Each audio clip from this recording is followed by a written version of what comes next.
வணக்கம். திசைகளின் 10 மணி செய்திகள். குழந்தைகளுக்கு ஆரம்ப கல்வி புதிய சட்டம் இயற்றப்படும். குழந்தைகளுக்கு ஆரம்ப கல்வி தொடர்பாக புதிய சட்டம் இயற்றப்படும் என்று கல்வி அமைச்சர் ஃபட்லினா சிடேக் தெரிவித்துள்ளார். விரிவான கட்டுப்பாடு மற்றும் திறம்பட செயல்படுத்தப்படுவதை உறுதி செய்வதற்கு குழந்தைகளின் ஆரம்ப கல்விக்காக பிரத்யேக சட்டம் தேவைப்படுவதாக அமைச்சர் குறிப்பிட்டார். 13வது மலேசிய திட்டத்தின் கீழ் கோடி காட்டப்பட்டுள்ள கல்வி சீர்திருத்த நிரலின் உத்திகளில் இதுவும் ஒன்றாகும். குறிப்பாக கல்வி நிர்வாகத்தை வலுப்படுத்துதல் இதில் அடிப்படை கூறாக கருத்தில் கொள்ளப்படும் என்று ஃபட்லினா சிடேக் தெரிவித்தார். வழங்கக்கூடிய கல்வி சேவையில் செயல்திறனை இன்னும் முழுமையாக மேம்படுத்த பாலர் பள்ளி, தொடக்கப்பள்ளி, இடைநிலைப் பள்ளி முதல் பல்கலைக்கழகத்திற்கு முந்தைய கல்வி வரை கற்றலின் அனைத்து நிலைகளிலும் ஆக்கப்பூர்வமான செயல்பாடு வலுப்படுத்தப்படும் என்று மக்களவையில் 13வது மலேசிய திட்டத்தில் கல்வி அமைச்சு தீர்மானம் மீதான விவாதத்தை நிறைவு செய்து வைத்து உரையாற்றுகையில் ஃபட்லினா விளக்கினார்.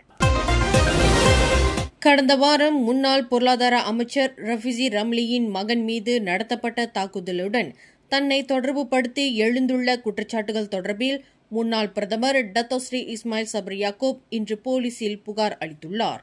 கடந்த திங்களன்று ஒரு ஃபேஸ்புக் பக்கத்தில் வெளிவந்துள்ள தகவல் தொடர்பில் அதனை இயக்குபவர் அல்லது உரிமையாளர் மீது உடனடியாக நடவடிக்கை எடுக்கப்பட வேண்டும் என்று இஸ்மாயில் சப்ரியின் உதவியாளர் கோலாலம்பூர் டங்வாங்கி போலீஸ் நிலையத்தில் புகார் அளித்துள்ளார். அத்துடன் தகவல் தொடர்பு மற்றும் மல்டிமீடியா ஆணையமான MCMCயிலும் புகார் அளித்துள்ளார்.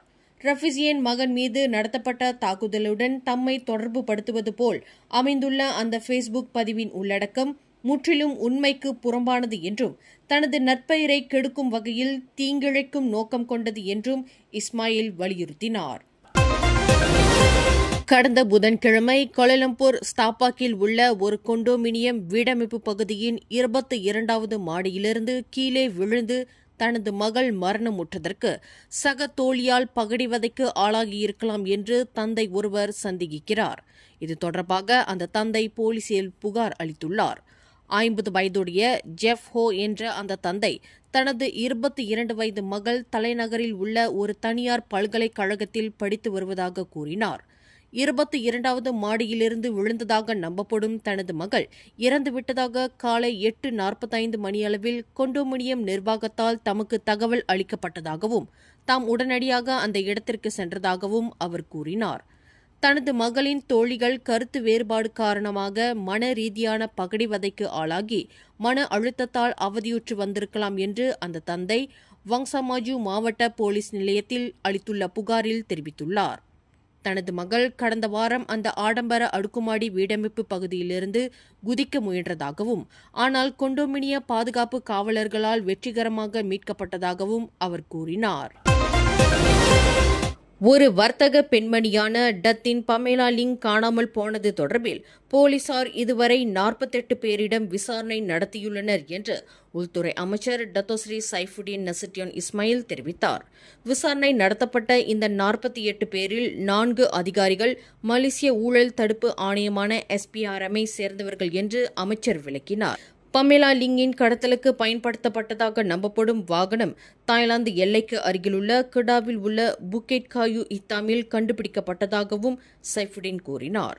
42 வயதான பமேலா லிங் கடந்த ஏப்ரல் 9ஆம் தேதி புத்ராஜயாவில் உள்ள SPRM தலைமையகத்தில் வாக்குமூலம் அளிப்பதற்காக விசாரணைக்கு செல்வதாக கூறி கோலாலம்பூர் செராஸிலிருந்து ஹீஹேலிங் வாகனத்தில் சென்றவர் பின்னர் வீடு திரும்பவில்லை என்று அறிவிக்கப்பட்டது. எரிபொருள் வாராந்திர விலை நிர்ணயிப்பில் தீபகற்ப மலேசியாவில் டீசல் விலை லிட்டருக்கு 5 காசு குறைந்துள்ளது. 2 ரிங்கெட் 90 காசுக்கு விற்கப்பட்ட டீசல் விலை 2 ரிங்கெட் 85 காசாக நிர்ணயிக்கப்பட்டுள்ளது. சபா, சரவா மற்றும் லபுவானில் லிட்டருக்கு 2 ரிங்கெட் 15 காசாக நிர்ணயிக்கப்பட்டுள்ளது என்று நிதி அமைச்சு தெரிவித்துள்ளது. பெட்ரோல் ரான் 95 மற்றும் பெட்ரோல் ரான் 97 ஆகியவற்றின் விலையில் எந்த மாற்றமும் இல்லை. அவை முறையே லிட்டருக்கு 2 ரிங்கெட் 5 காசு மற்றும் 3 ரிங்கெட் 13 காசு என விலை நிலைநிறுத்தப்பட்டுள்ளது. ஜொஹூரில் உள்ள ஒரு குடியிருப்பு பகுதியில் ஒரு சிறுவனை மற்றொரு சிறுவன் வயிற்றில் உதைப்பதாக வைரலாகிய காணொலி குறித்து போலீசார் விசாரணை நடத்தி வருகின்றனர். பாதிக்கப்பட்ட சிறுவனின் 33 வயது தாயார் இதுகுறித்து புகார் அளித்துள்ளதாக ஸ்ரீஅலாம் மாவட்ட போலீஸ் தலைவர் சொஹைமி இஷாக் தெரிவித்தார். ஜொஹூரில் மோலிக் ரியா ஜாலன் பெர்சியரான் பூமி ஈஜாவில் உள்ள ஒரு அடுக்குமாடி வீட்டுத் தொகுதியின் கீழ்த்தளத்தில் கடந்த ஜூலை 14ஆம் தேதி பிற்பகல் 2 மணியளவில் இந்த சம்பவம் நடந்ததாக விசாரணையில் கண்டறியப்பட்டது என்று அவர் ஒரு அறிக்கையில் தெரிவித்தார். அதே குடியிருப்பு பகுதியில் தங்கியிருப்பதாக நம்பப்படும் ஒரு சிறுவன் தனது மகனின் வயிற்றில் உதைத்ததாக சம்பந்தப்பட்ட மாது புகார் அளித்துள்ளார். இதுகுறித்து தாங்கள் விசாரணை செய்து வருவதாக அவர் மேலும் கூறினார். இந்த தாக்குதல் சம்பவத்தை டோ ஜான் என்பவர் தனது ஃபேஸ்புக்கில் பதிவேற்றிருப்பதாக அறியப்படுகிறது. 21 மில்லியன் ரிங்கெட் நிதியை உள்ளடக்கிய ஒரு போலி முதலீட்டு திட்டத்தில் பங்குதாரராக இருந்ததாக சந்தேகத்தின் பேரில் ஒரு காப்புறுதி முகவர் கைது செய்யப்பட்டுள்ளார்.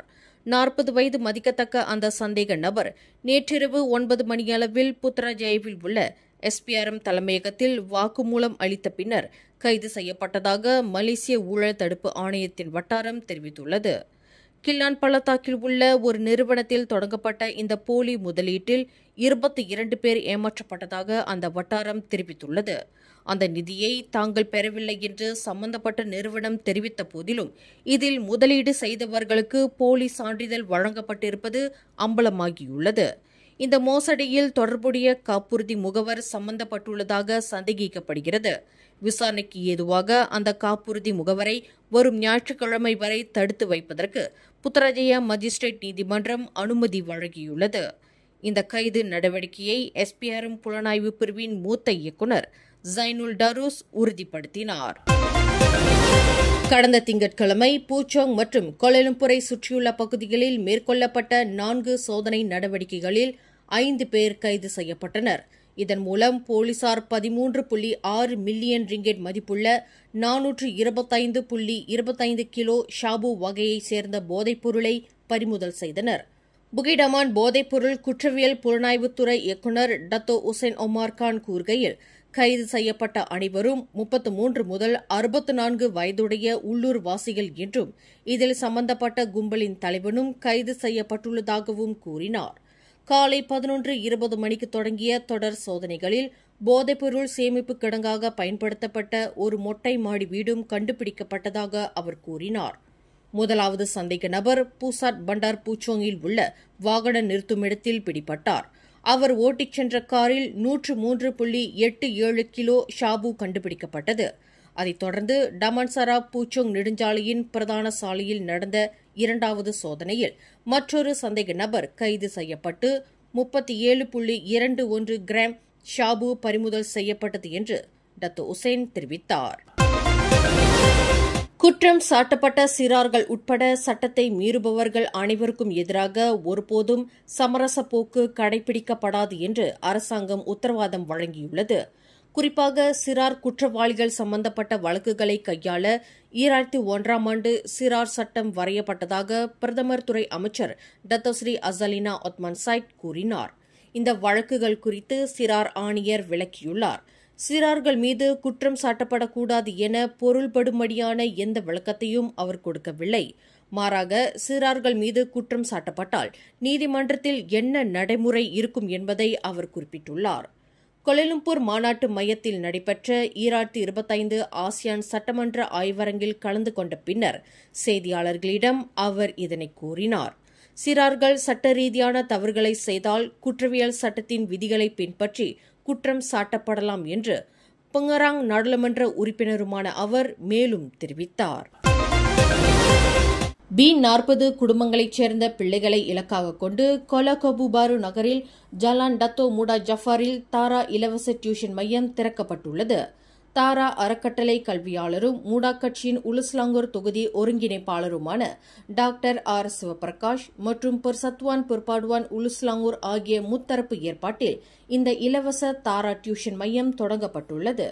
இதன் திறப்பு விழா கடந்த ஞாயிற்றுக்கிழமை தாரா அறக்கட்டளையின் தலைவரும் தோற்றுநருமான டத்தோ பிரதீப் குமார் குக்ரேஜா முன்னிலையில் டாக்டர் சிவபிரகாஷும் இயக்க பொறுப்பாளர் S. ஸ்ரீகாந்தும் அதிகாரப்பூர்வமாக திறந்து வைத்தனர். தாரா அறக்கட்டளையின் தோற்றுநர் டத்தோ பிரதீப் குமார் கூறுகையில், B40 குடும்பங்களைச் சேர்ந்த மாணவர்களின் ஆரம்ப கல்வியில் கவனம் செலுத்துவதன் மூலம் பின்தங்கிய சமூகங்களிடையே வறுமை சுழற்சியை தகர்க்க முடியும் என்றார். B40 குடும்பங்களில் பெற்றோர்கள் போதுமான கல்வியை கொண்டிருக்காத காரணத்தினால் பள்ளிப்பாட நடவடிக்கைகள் தொடர்பாக தங்கள் பிள்ளைகளுக்கு வழிகாட்ட முடியாத நிலையில் உள்ளனர். இத்தகைய குடும்பங்களைச் சேர்ந்த பிள்ளைகளில் 90 விழுக்காட்டினர் பெற்றோர்களைப் போலவே உடல் உழைப்பு தொழிலாளர்களாக மாற வேண்டியுள்ளது. எனவே இதனை தடுக்க இத்தகைய பிள்ளைகளுக்கு சிறப்பு கவனம் செலுத்தி அவர்களுக்கு ஆரம்ப கல்வியை வழங்கவும் வழிகாட்டவும் உரிய கல்வி வாய்ப்பை ஏற்படுத்தவும் தாரா அறக்கட்டளை ஏற்பாட்டில் இந்த இலவச டியூஷன் மையம் திறக்கப்பட்டுள்ளதாக டத்தோ பிரதீப் குமார் விவரித்தார். What we found that the parents of the B40 children, they are laborers, they don't have education, they cannot teach the children. So father is working, mother is working. When the children come home, nobody to guide them. So what happens is these children go astray, and according to our survey, 90% of the children of the B40 community, they also will become laborers. They'll go in the B40 community, blue collar jobs, is it? So we found that the only way to help them to come out of the B40 community. Tara tuition மையத்தின் ஒருங்கிணைப்பாளர்களில் ஒருவரான doctor Sivaprakash கூறுகையில் B40 குடும்பங்களைச் சேர்ந்த பிள்ளைகள் மட்டுமின்றி யார் யார் டியூஷன் படிப்பதற்கு வாய்ப்பின்றி இருக்கிறார்களோ அனைவரும் இந்த தாரா இலவச கல்வி மையத்தை பயன்படுத்திக் கொள்ளலாம் என்றார். எப்படி ஆங்கிற வார்த்தை முதல் வார்த்தையா இருந்து எல்லாத்துக்கும் ஆரம்பிக்கிறதோ, இங்க நம்ம KKB எஜுகேஷன் ஃப்ரீ டியூஷன் சொல்லிட்டு ஒரு ப்ரோக்ராம் ஆரம்பிச்சிருக்கோம். Tara foundation, persatuan perpaduan hulu Selangor, என்னோட பர்சனல் கெப்பாசிட்டிலாம் சேர்ந்து ஒரு ப்ரோக்ராம் இங்க ரன் பண்றோம். இந்த ப்ரோக்ராம் B40 ஸ்டூடெண்ட்ஸ்க்கு மட்டும் இல்லாம யார் யாருக்கெல்லாம் டியூஷன் கல்வி இலவசமா எதிர்பார்க்கறாங்களோ இங்க கலந்துக்கலாம். 1ஆம் வகுப்பு முதல் படிவம் 5 வரைக்குமான மாணவர்களுக்கு வழங்கப்படும் இந்த இலவச டியூஷன் கல்விக்கு தொண்டூழிய ஆசிரியர்களும் வரவேற்கப்படுவதாக டாக்டர் சிவபிரகாஷ் தெரிவித்தார். கொலகொபுபாரு வட்டாரத்தில் தாரா இலவச கல்வி மையம் திறக்கப்பட்டிருப்பது பெரும் மகிழ்ச்சியை அளிக்கிறது என்றும் அப்பகுதியில் நீண்ட காலமாக வசித்து வரும் மகேஸ்வரி தெரிவித்தார்.